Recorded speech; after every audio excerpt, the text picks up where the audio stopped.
Hello friend, मैं Vinod Kumar your success CTET classes के online platform पर आप सबका स्वागत करता हूं। मैं सीडीपी में मैं सीटेट या एसटेट या बीटेट में आने वाले सबसे इम्पोर्टेंट सेक्शन सीडीपी के साथ हूं। और सीडीपी यानी चाइल्ड डेवलपमेंट पेडागोजी, जिसको बाल विकास और शिक्षण शास्त्र कहते हैं, यह सेक्शन बहुत इम्पोर्टेंट हो जाता है और बच्चों को इसी में प्रॉब्लम हो जाता है। इसलिए मैं वीडियो के माध्यम से वो एमसीक्यू हो या कोई भी सेक्शन हो, उन सेक्शन को समझाने का और समझने की कोशिश हम लोग कर रहे हैं, ताकि आने वाले एग्जाम में मैक्सिमम क्वेश्चन करके आए, आप मैक्सिमम प्रश्न करके आए, ताकि आपको अच्छे मार्क्स आए। चलिए, इसी संदर्भ में हम लोग सबसे सीडीपी का सबसे इम्पोर्टेंट टॉपिक है वाइगोत्स्की का संज्ञानात्मक विकास का सिद्धांत। वाइगोत्स्की के संज्ञानात्मक विकास के सिद्धांत को समझने की कोशिश करेंगे। फिर ये थ्योरी की क्लास है और थ्योरी के बाद फिर मैं एमसीक्यू लेकर के आऊँगा। ये तीन जो इम्पोर्टेंट हो जाता है, वाइगोत्स्की, पियाजे ये और कोलबर्ग, ये तीनों इम्पोर्टेंट सेक्शन है। इन तीनों इम्पोर्टेंट सेक्शन के सिद्धांत को हम लोग समझने की कोशिश करेंगे। आज हम लोग देख रहे हैं वाइगोत्स्की का संज्ञानात्मक विकास का सिद्धांत। आप सबको पता है, एक सिंपल परिचय मैं दे दूं वाइगोत्स्की का। तो वाइगोत्स्की के बारे में कहा जाता है कि इनका जन्म जो हुआ था, वाइगोत्स्की के जन्म की बात मैं करूं तो वाइगोत्स्की का जन्म हुआ 1896 में, यानी 1896 में इनका जन्म हुआ। और अगर मृत्यु की बात की जाए तो इनकी मृत्यु हो रही है 1934 में, ध्यान रखेंगे। अगर जन्म की बात की जाए तो कहाँ पर, यह जन्म की बात की जाए तो 1896 यानी 1896 में कहाँ हो रही है, रूस में। ये रूसी वैज्ञानिक हैं, यानी रूस में इनका जन्म हुआ। और मृत्यु की बात की जाए तो 1934 ईस्वी में इनकी मृत्यु हो रही है। और वाइगोत्स्की को माना जाता है कि सामाजिक ऐतिहासिक मनोवैज्ञानिक थे, यानी कह सकते हैं यह वाइगोत्स्की जो है सामाजिक ऐतिहासिक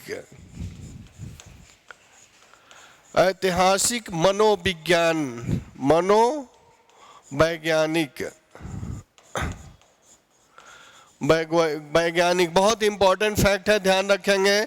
प्रश्न बनता है कि वाइगोत्स्की कहाँ के रहने वाले थे, तो आप ध्यान रखेंगे वाइगोत्स्की जो है ये रूस के रहने वाले हैं। और इनके जन्म की बात की जाए तो 1896 में 1896 में इनका जन्म हुआ। मृत्यु की बात की जाए तो 1934 में इनकी मृत्यु होती है। और यह सामाजिक ऐतिहासिक मनोवैज्ञानिक माने जाते हैं, ऐतिहासिक मनोवैज्ञानिक माने जाते हैं। यह बेसिक इन्फॉर्मेशन था, ध्यान रखेंगे, यहाँ से प्रश्न पूछ लिए जाते हैं। चलिए आइए इनके सिद्धांत को समझते हैं। वाइगोत्स्की का संज्ञानात्मक सिद्धांत की अगर बात की जाए तो इस सिद्धांत को हम लोग समझेंगे और तुलना करेंगे पियाजे से। पियाजे से तुलना करेंगे, क्योंकि तुलनात्मक स्टडी ही सबसे सार्थक स्टडी होती है। इसलिए वाइगोत्स्की पियाजे से प्रभावित थे, लेकिन सिद्धांतों में मतभेद था। कहा जाता है कि वाइगोत्स्की पियाजे के मतों से, उनके विचारों से प्रभावित तो थे, लेकिन दोनों के सिद्धांत में मतभेद था। और वो किन किन स्तरों पे मतभेद था, इसको हम लोग समझने की कोशिश करेंगे। पियाजे संज्ञानात्मक विकास के सिद्धांत में परिपक्वता को महत्वपूर्ण माना है। परिपक्वता का अर्थ है कि मैच्योरिटी, यानी पियाजे का मानना है कि मैच्योर अवस्था में ही, मैच्योर स्टेज में ही संज्ञानात्मक विकास संभव है। पूर्ण रूप से संज्ञानात्मक विकास की बात की जाए तो पियाजे के हिसाब से ये मैच्योर स्थिति में होता है। यानी पियाजे कहते हैं कि संज्ञानात्मक विकास जो है ये परिपक्वता के स्थिति में होता है और यह महत्वपूर्ण माना जाता है। यानी पियाजे के अनुसार संज्ञानात्मक विकास में परिपक्वता, मैच्योरिटी जो है यह महत्वपूर्ण है। लेकिन वाइगोत्स्की सामाजिक कारकों और भाषा को महत्वपूर्ण मानते हैं। देखिएगा, दोनों में मतभेद है, ध्यान रखेंगे। पियाजे संज्ञानात्मक विकास में मैच्योरिटी को महत्वपूर्ण मानते हैं, लेकिन वहीं वाइगोत्स्की की बात की जाए तो वाइगोत्स्की सामाजिक कारक और भाषा को, सामाजिक कारक ध्यान रखेंगे, सामाजिक कारक और भाषा यानी लैंग्वेज को महत्वपूर्ण मानते हैं। कहते हैं, वाइगोत्स्की कहते हैं कि सामाजिक कारक यानी आसपास के रहने वाले लोगों का रहन सहन, खान पान, उनका पर्यावरण किस तरह का है, यह विकास में महत्वपूर्ण भूमिका निभाता है। या उसके आसपास रहने वाले लोगों की भाषा शैली कैसी है, यह भी विकास में महत्वपूर्ण भूमिका निभाती है। अर्थात यहाँ दो कंसेप्ट निकल के आया। जीन पियाजे के अनुसार संज्ञानात्मक विकास में महत्वपूर्ण भूमिका मैच्योरिटी की होती है, परिपक्वता की होती है, लेकिन वहीं वाइगोत्स्की कहते हैं कि अगर संज्ञानात्मक विकास पूर्ण रूप से करना है तो संज्ञानात्मक विकास में इन्होंने सामाजिक कारक और भाषा को महत्वपूर्ण माना है। फिर देखेंगे, जीन पियाजे संज्ञानात्मक विकास में संस्कृति तथा शिक्षक की भूमिका को महत्व नहीं देते। ध्यान रखेंगे, जीन पियाजे कहते हैं, जीन पियाजे संज्ञानात्मक विकास में संस्कृति अर्थात कल्चर और शिक्षक की भूमिका को महत्व नहीं देते, लेकिन वाइगोत्स्की महत्व देते हैं। ध्यान रखेंगे, जीन पियाजे संज्ञानात्मक विकास में कल्चर को और साथ में टीचर्स को यानी संस्कृति और शिक्षक का महत्व नहीं बताते, लेकिन वाइगोत्स्की वहीं पे कहते हैं कि नहीं, संज्ञानात्मक विकास के लिए संस्कृति और एक अच्छे ट्यूटर यानी शिक्षक का होना आवश्यक है, महत्वपूर्ण है। जीन पियाजे संज्ञानात्मक स्तर को एक मानते हैं, जबकि वाइगोत्स्की एक नहीं मानते। संज्ञानात्मक स्तर को एक मानते हैं जीन पियाजे, लेकिन वाइगोत्स्की एक नहीं मानते, ये एक से अधिक मानते हैं, क्योंकि वाइगोत्स्की का मानना है कि बच्चे स्वतंत्र रूप से क्या कर सकते हैं तथा वयस्कों से सहायता प्राप्त कर वे क्या और कर सकते हैं में अंतर है। देखिए, बहुत इंपॉर्टेंट फैक्ट है जी, यहाँ कॉन्सेप्ट को समझेंगे। पियाजे बताते हैं कि संज्ञानात्मक विकास के एक स्तर होते हैं, लेकिन वाइगोत्स्की संज्ञानात्मक विकास के एक स्तर बताते हैं पियाजे, लेकिन वाइगोत्स्की जो बात कहते हैं कि नहीं, एक से ज़्यादा स्तर होते हैं, क्योंकि इनका मानना है कि अगर बच्चा स्वतंत्र रूप से क्या कर सकता है और अगर वयस्क उसकी सहायता करे तो वो और क्या कर सकता है, दोनों में अंतर है। स्वतंत्र रूप से अगर किसी बच्चा को कोई प्रॉब्लम दिया जाए तो हो सकता है वो सॉल्यूशन निकाल भी सकता है, सॉल्यूशन नहीं भी निकाल सकता है, लेकिन अगर कोई बड़े या कोई वयस्क उसका अगर सहायता करते हैं तो हो सकता है कि वो सॉल्यूशन 100% निकाल ले या कुछ परसेंटेज वो निकाले। ये दोनों में अंतर है, यानी वो क्या कर रहा है, क्या कर सकते हैं और क्या दोनों में अंतर है। देखेंगे कि बच्चा स्वतंत्र रूप से क्या कर सकता है और सहायता करने पर वह क्या और कर सकता है, दोनों में अंतर है। इसलिए वाइगोत्स्की संज्ञानात्मक विकास के एक नहीं अनेक स्तर मानते हैं। चलिए, इसको हम लोग उदाहरण के रूप में समझेंगे। जैसे आप देख सकते हैं, हम लोग कह सकते हैं कि अगर 5 वर्ष की एक छात्रा जिसका नाम रीता, सीता कुछ भी हो सकता है, रीता और दूसरी छात्रा गीता है, दोनों को कोई एक समस्या समाधान करने के लिए दिया जाता है, लेकिन दोनों नहीं कर पाते हैं। ध्यान रखेंगे, कहा जा रहा है कि एक ही एज ग्रुप के दो बच्चे को कोई प्रॉब्लम दिया जाता है सॉल्यूशन निकालने के लिए, तो दोनों नहीं कर पाते हैं, लेकिन अगर कोई वयस्क उनकी सहायता करता है, कोई बड़े उनकी सहायता करता है, तो वहीं देखेंगे कि रीता नाम की जो लड़की है यानी पहली लड़की उसका सॉल्यूशन निकाल लेती है, लेकिन दूसरी जो है वो सॉल्यूशन नहीं निकाल पाती है। अर्थात इसका अर्थ यह निकलता है कि दोनों में संज्ञानात्मक विकास का जो स्तर है ये अलग अलग है। यानी यह दोनों में, देखिए समझने की कोशिश कीजिएगा, इस एग्जाम्पल से हम समझ रहे हैं कि दो बच्चे हैं, दोनों को अगर सॉल्यूशन दिया जा रहा है तो दोनों सॉल्यूशन नहीं निकाल पा रहे हैं किसी प्रॉब्लम का, लेकिन अगर कोई वयस्क, कोई बुजुर्ग उनकी सहायता कर रहा है तो एक सॉल्यूशन निकाल लेती है और दूसरा नहीं निकाल पाती है। इसका तात्पर्य यह है कि दोनों में संज्ञानात्मक विकास जो है, मेंटल डेवलपमेंट जो है, ये अलग अलग स्तरों पर हुआ है। इसी स्तर को वाइगोत्स्की सपोर्ट करते हैं, यानी वाइगोत्स्की कहते हैं कि अलग अलग स्थितियां हो सकती हैं अगर आप प्रॉब्लम सॉल्यूशन में उनकी भूमिका निभाएं और दूसरा नहीं निभाएं। चलिए, दूसरा है यहाँ पे प्याजे निजी संभाषण, यानी कहने का अर्थ है प्याजे जो है निजी संभाषण, प्राइवेट स्पीच ऑफ और इनर स्पीच। प्राइवेट स्पीच और इनर स्पीच को अपरिपक्व तथा आत्म केंद्रित मानते हैं। ध्यान रखेंगे, ये प्राइवेट स्पीच और इनर स्पीच की बात की जा रही है। इनर स्पीच का तात्पर्य होता है, ध्यान रखेंगे, कि आत्म नियमन के लिए भाषा का उपयोग करना, यानी आप अपने अंदर क्या आप सीखे हुए हैं और उस भावना, उसको कैसे आप रिप्रेजेंट कर रहे हैं, इसको इनर स्पीच के द्वारा हम लोग समझ सकते हैं। इनर स्पीच कहते हैं। यही कह रहे हैं कि प्याजे जो है प्राइवेट और इनर स्पीच को अपरिपक्व तथा आत्म केंद्रित मानते हैं, जबकि वाइगोत्स्की इसे प्रारंभिक बाल अवस्था में चिंतन का एक महत्व साधन माना है। सॉरी, कहा जा रहा है कि वाइगोत्स्की जो है ये आंतरिक आरंभिक बाल अवस्था, आरंभिक बाल अवस्था का अर्थ है 2 से 6 वर्ष की अवस्था की बात की जा रही है। 2 से 6 वर्ष की अवस्था के बीच के बच्चों में यह एक चिंतन और एक महत्व का साधन, चिंतन का साधन माना है।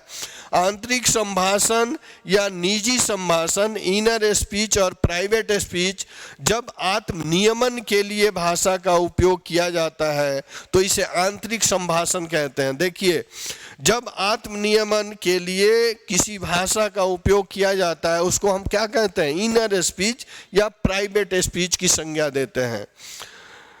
चलिए, वाइगोत्स्की के सिद्धांत को हम लोग समझेंगे। दोनों में, वाइगोत्स्की और जीन प्याजे में हमने अंतर समझा। अब यहाँ वाइगोत्स्की के सिद्धांत के बारे में समझेंगे कि इनकी सिद्धांत क्या है। वाइगोत्स्की, आप पता है कि वाइगोत्स्की जो है सामाजिक और सांस्कृतिक चिंतक हैं और सामाजिक सांस्कृतिक मनोवैज्ञानिक है। इसी आधार पर ये अपना सिद्धांत देते हैं। वाइगोत्स्की संज्ञानात्मक विकास के सिद्धांत में समाज और संस्कृति पर, ध्यान रखेंगे, समाज और संस्कृति पर अत्यधिक बल डाला है। कहने का तात्पर्य है, वाइगोत्स्की कहते हैं कि बच्चे का समाज और संस्कृति, आसपास के लोग, रहन सहन, खान पान जिस तरह का होगा उसी तरह उसी का प्रभाव उस बच्चे पर पड़ेगा और उसी तरह उसकी संज्ञानात्मक विकास होगी। यही कारण है कि उनके सिद्धांत को सामाजिक सांस्कृतिक सिद्धांत भी कहते हैं। ध्यान रखेंगे, यही कारण है कि इनके सिद्धांत को, वाइगोत्स्की के सिद्धांत को सामाजिक और सांस्कृतिक सिद्धांत भी कहते हैं। ध्यान रखेंगे, सामाजिक और सांस्कृतिक सिद्धांत के नाम से भी जानते हैं। वाइगोत्स्की के सिद्धांत को सामाजिक और सांस्कृतिक सिद्धांत के नाम से जानते हैं। वाइगोत्स्की सामाजिक कारक और भाषा को महत्वपूर्ण मानते हैं। सामाजिक कारक, देखिएगा, 2 इंपॉर्टेंट फैक्ट है। सामाजिक कारक और भाषा को संज्ञानात्मक विकास में महत्वपूर्ण मानते हैं। कौन? वाइगोत्स्की। शिक्षक और वयस्क की भूमिका को भी स्वीकारते हैं। ध्यान रखेंगे, शिक्षक की और वयस्क की भूमिका को भी वाइगोत्स्की स्वीकारते हैं और इनकी महत्व मानते हैं। इनका मानना है सहयोगात्मक अधिगम, कोलैबोरेटिव लर्निंग अत्यधिक महत्वपूर्ण है, यानी सहयोगात्मक लर्निंग की बात करते हैं। कौन? वाइगोत्स्की। देखिए, यहाँ से बहुत सारे प्रश्न बने हुए हैं और बन सकते हैं। पहला प्रश्न पूछा जा सकता है कि वाइगोत्स्की किस तरह के सिद्धांत मनोवैज्ञानिक है, तो आप कह सकते हैं वाइगोत्स्की सामाजिक कारक, ये सांस्कृतिक सिद्धांत को मानने वाले मनोवैज्ञानिक हैं और इसके आधार पर वाइगोत्स्की जो है यह संज्ञानात्मक विकास में सामाजिक कारक और भाषा को महत्वपूर्ण मानते हैं, साथ में शिक्षक और वयस्क की भूमिका को भी स्वीकारते हैं और यह कहते हैं कि सहयोगात्मक अधिगम जो है यह बहुत महत्वपूर्ण है, भूमिका निभाता है किसमें, बच्चों के मानसिक विकास में।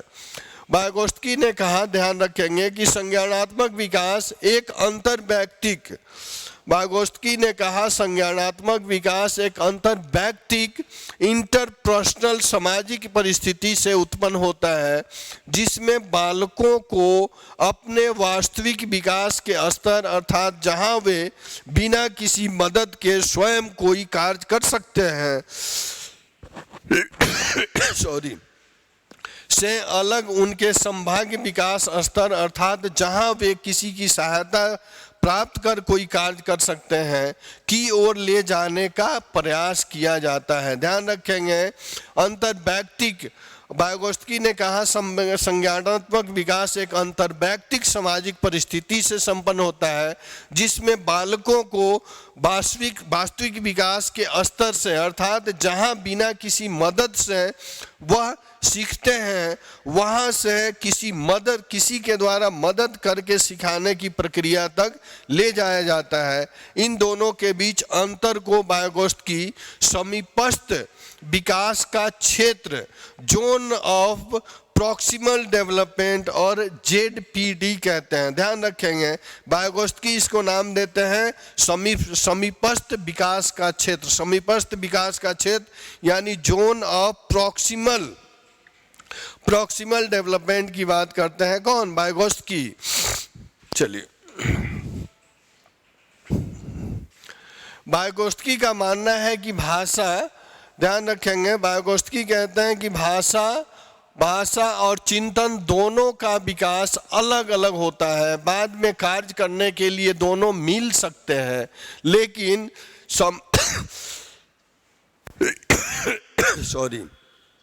संभावना कम है, परंतु बिना भाषा चिंतन किया जा सकता है, बिना भाषा के चिंतन किया जा सकता है। इन्होंने ही भाषा की अवस्था को बताया जो निम्न है।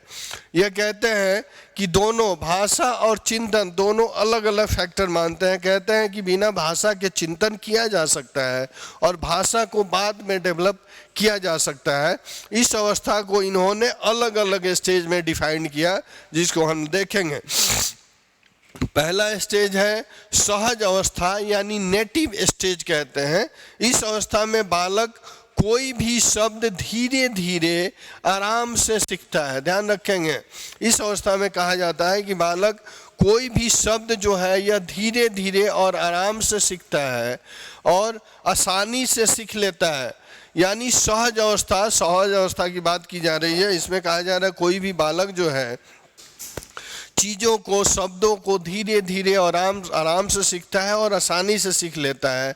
इसमें कोई चिंतन नहीं करता, वह क्यों कर रहा है। इस अवस्था में अधिगम कराने के लिए चित्र का प्रयोग किया जाना चाहिए। ध्यान रखेंगे, यानी यह प्रारंभिक बाल अवस्था की बात की जा रही है।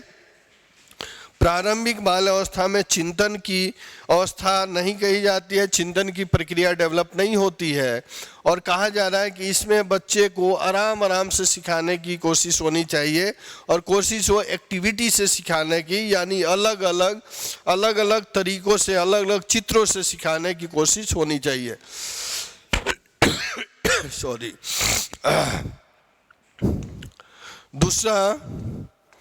दूसरा पॉइंट है अहम केंद्रित अवस्था, ईगोसेंट्रिक स्टेज।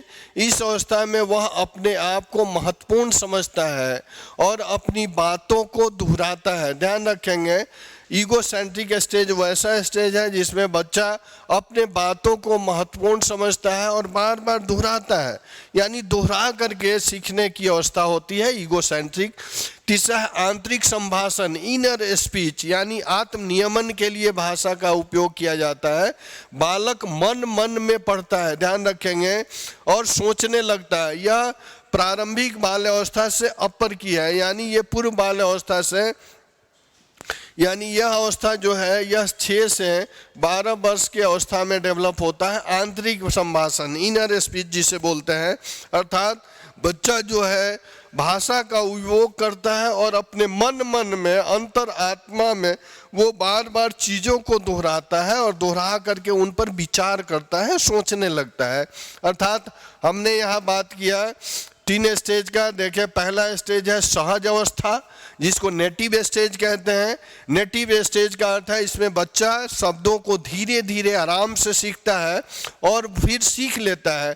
इसमें चिंतन की कोई अवस्था नहीं होती है, क्योंकि वह क्या कर रहा है, क्यों कर रहा है, इससे उसको कोई फर्क नहीं पड़ता है। लेकिन यह कोशिश होनी चाहिए कि इस अवस्था के बच्चों को चित्र के द्वारा हम सिखाएं। दूसरा है अहम केंद्रित अवस्था, यानी ईगो सेंट्रिक स्टेज बोलते हैं। इस अवस्था में वह अपने आप को महत्वपूर्ण मानता है और वह अपनी बातों को दोहराता है, यानी वो उसको लगता है कि जो हमने सीखा है वो काफ़ी इम्पोर्टेंट है, इसलिए उसको बार बार दोहरा करके याद करने की कोशिश करता है अहम केंद्रित अवस्था में, ईगोसेंट्रिक अवस्था में। फिर ध्यान रखेंगे तीसरा है आंतरिक संभाषण। आंतरिक संभाषण की अवस्था जो डेवलप होती है यह 6 से 12 वर्ष की अवस्था है और इसमें आत्मनियमन के लिए भाषा का प्रयोग किया जाता है। अच्छा, अर्थात कह सकते हैं बालक चीज़ें, सीखी हुई चीज़ों को मन में दोहराता है और दोहरा करके उस पर सोचता है, विचार करता है। वो आंतरिक इनर स्पीच में ध्यान रखेंगे। वाइगोत्स्की ने चिंतन के लिए अवस्थाएं बताई हैं, चिंतन के लिए अवस्थाएं बताई हैं, इसकी हम चर्चा करेंगे यहाँ पर। ये कह रहे हैं एक सी वस्तुओं को इकट्ठा करना, यानी वो सेम थिंग को, सेम चीज़ों को इकट्ठा करने की जिज्ञासा उसमें हो जाती है। एक जैसी वस्तुओं को इकट्ठा करता है, वह अन्य से भिन्नता स्थापित करने का ज्ञान होता है, यानी इकट्ठा करके वो देखता है कि कौन सी वस्तु में क्या भिन्नताएं हैं, इसको देखने के समझने की कोशिश करता है।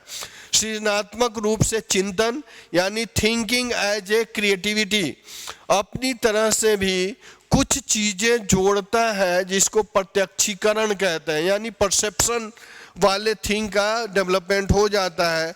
इसमें प्रत्यक्षीकरण करता है बच्चों को, यानी कह सकते हैं कुछ चीज़ों को, कुछ सामानों को जोड़ना सीख लेता है इसमें। तीसरा है संप्रयात्मक चिंतन। संप्रयात्मक चिंतन कंसेप्चुअल थिंकिंग का डेवलपमेंट हो जाता है। इसमें संप्रत्यय को समझकर वह उत्तर देता है, इसके लिए भाषा जरूरी है। यानी कह सकते हैं संप्रत्यय यानी कंसेप्चुअल चीज़ों का नॉलेज हो जाता है, उनको सुन करके वह उत्तर देने की कोशिश करता है।